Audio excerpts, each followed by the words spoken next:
que je ne peux rien dire. D'ailleurs, je n'ai même pas encore mangé tellement... L'ancienne présidente charismatique de l'association foncière La Terre pour nous toutes, Evelyne Criton, a été condamnée à 3 ans de prison, dont 18 mois avec sursis et mise à l'épreuve. Elle doit verser 150 457 € à l'association et 1 000 € à 59 victimes. Evelyne Criton ne passera pas la nuit en prison. Le dépôt de mandat n'a pas été retenu. Je n'ai rien fait pour mériter ce genre de choses.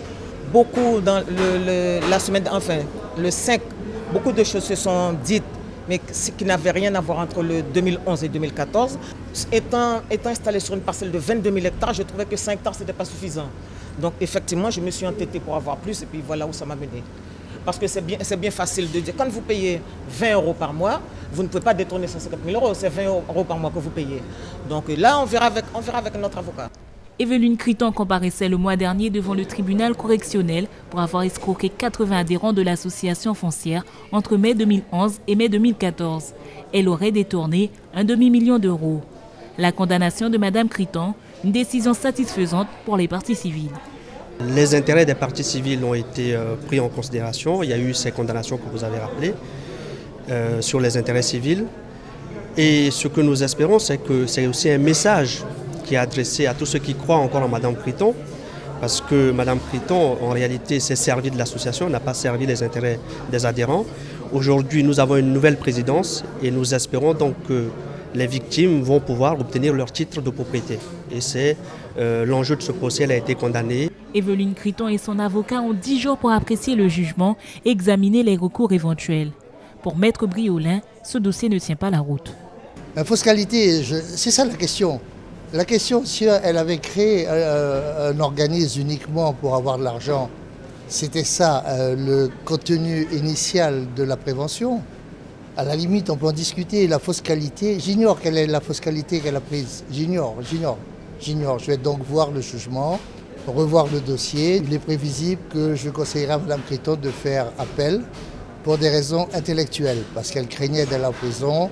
Vous avez entendu le président qui lui a dit en toute hypothèse, il y a un juge de l'application des peines, bracelet électronique, ce qui fait qu'elle ne fera pas de détention. Mais je crois qu'intellectuellement, ce dossier n'est pas satisfaisant pour moi. Créée en 1998, l'association recrutait des adhérents et leur demandait de l'argent en échange de la promesse d'aménager une parcelle à Montigny-Tonnet-Grande où ils pouvaient s'installer. Mais les travaux n'ont jamais été réalisés. Pour le parquet, Evelyne Criton s'est contentée d'encaisser l'argent des adhérents. Ce petit détecteur de fumée peut sauver des vies.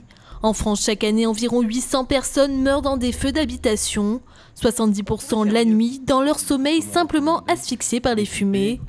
Pour éviter cela, la loi oblige désormais les Français à utiliser un DAF, un détecteur autonome avertisseur de fumée, avant le 8 mars prochain. Un appareil facile à utiliser. On enlève cette partie, il se met en sécurité, l'alarme est enclenchée, il ne me reste plus qu'à appuyer pour vérifier. Et là, elle est en fonction. Là, je vais la poser. Et pour la pose, rien de plus facile. 2 vis, une perceuse, une échelle et le tour est joué. Voilà.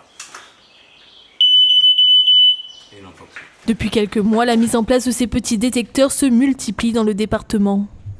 Aujourd'hui, c'est une encore que je pose pour le début de la journée. J'en ai encore 5 à poser.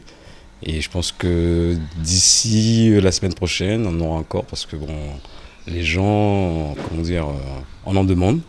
Alors, on est des fois en rupture de stock et il faudrait à chaque fois qu'on renouvelle le stock, quoi. La loi impose un détecteur par logement, en maison un par étage pour éviter les risques d'incendie. Les locataires ne se sentent pas pour autant plus en sécurité, même s'ils trouvent le dispositif utile. Je pense que ça va être utile, on ne sait jamais. S'il y a un feu, le fait de l'entendre crier permettra aux gens de fuir. Du côté des installateurs, on pourrait faire mieux. La seule chose qui est un peu dommage, c'est que il n'y a pas de sécurité par rapport à la pose. On met cet appareil, mais c'est relié à aucune centre de sécurité, quoi. Voilà. Pour les retardataires qui n'ont pas encore installé cet appareil, ils ont encore jusqu'au 8 mars pour se procurer ce fameux détecteur de fumée, date à laquelle il devient obligatoire en France.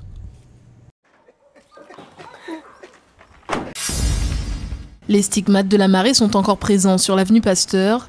À 10 h ce matin, les services techniques de la municipalité de Cayenne débutaient le nettoyage de la voirie. Les amas de bois sont ramassés à bout de bras ou déblayés par la mini-pelle. Pas suffisant. Les agents sont alors renforcés par une niveleuse pour balayer la chaussée. On va enlever les barrières. Parce que Martine m'avait dit que tu allais emmener la pelle et le camion. Parce que nous, on avait déjà commencé déjà. L'ouverture de la route à la circulation est prévue en fin de semaine. Il y a beaucoup à faire, quoi. En gros, on va dire jusqu'à au moins on va mettre à vendredi. La route sera ouverte pour vendredi. Mais bon, vu les dégâts, on espère au moins finir à vendredi, entre vendredi et jeudi. Les roches laissées par la mer seront utilisées pour l'enrochement de la berge. Mais certains riverains de la zone disent ne pas avoir été consultés et inclus dans le projet. C'est le cas de Laurent Garando. Les fortes marées de la semaine dernière ont inondé son jardin et détruit quelques arbres. On a dû les couper parce qu'en fait, il y en a un qui était retenu par le cocotier. Donc on a dû le couper dimanche. Et donc on n'a jamais vu personne, ni de la mairie, ni... On parle beaucoup de conservateurs du littoral à côté. Ces gens-là, pour moi, ils sont en existence. Et au niveau de l'enrochement, jamais personne n'a rien fait. Donc on se débrouille. Il y a 15 ans, lors de la dernière érosion, il a dû enrocher les abords de sa maison. Soit en 99, soit en 2000. Je ne me rappelle plus, mais c'était à l'occasion d'une forte marée. Et la mer était partie avec 2-3 mètres de terrain, avait cassé la barrière. Donc j'avais dû renforcer effectivement renforcer la barrière par de la maçonnerie et du béton. Et puis mettre de l'enrochement avec des camions. Aujourd'hui, il espère être intégré au projet de la mairie. J'ai entendu effectivement sur les ondes qu'ils allaient faire des plus gros travaux par la suite. Donc non, pas concerné. Non. Est-ce que vous espérez qu'on vous prenne en compte quand même dans ces travaux? J'espère, je ne suis pas seul. On est plusieurs sur le littoral, y compris du côté des Amandiers, du côté de l'ancienne centre pénitentiaire à Ruchelcher. Donc toute cette zone-là, effectivement, est soumise aux aléas. Et si nous n'étions pas là, je pense que la mer serait déjà arrivée à Avenue Pasteur. Les travaux d'enrochement des 180 mètres de berge par la municipalité de Cayenne sont prévus dès la fin du nettoyage. L'aquagym ou comment faire du sport tout en s'amusant. Depuis quelques années en Guyane, ce concept attire de plus en plus de personnes. Des soirées autour de cette discipline se multiplient également, comme vendredi dernier à la piscine des Pacoussines à Rémière-Montjoly. Où nous organisons, nous disons pour la 3e fois, une soirée aquagym. Aujourd'hui le thème c'est le fluo. Donc nous espérons que le public répondra. Ils ont déjà commencé la première partie. Au programme, présentation des différentes pratiques comme l'aquabike ou encore l'aquapalme. De quoi faire travailler les muscles et ce, quel que soit son âge. On a de l'aqua senior, adapter les activités physiques, développer les mouvements dans l'eau. Chacun essaye, c'est vraiment ouvert à tout public, chacun fait comme il peut. Et on connaît de plus en plus de succès par rapport à ces activités-là. Une activité physique qui a été très appréciée par les participants. Moi c'est la première fois que je viens et c'était super sympa.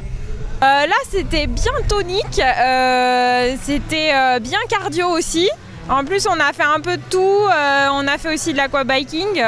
Donc moi j'ai découvert et franchement c'était bien d'alterner tout, hyper tonique. Après l'effort, les participants ont eu droit à une démonstration de natation synchronisée. Une activité qui clôture cette soirée. Prochain rendez-vous pour une nouvelle séance d'Aquafit le 7 mars prochain à l'occasion de la Journée de la Femme.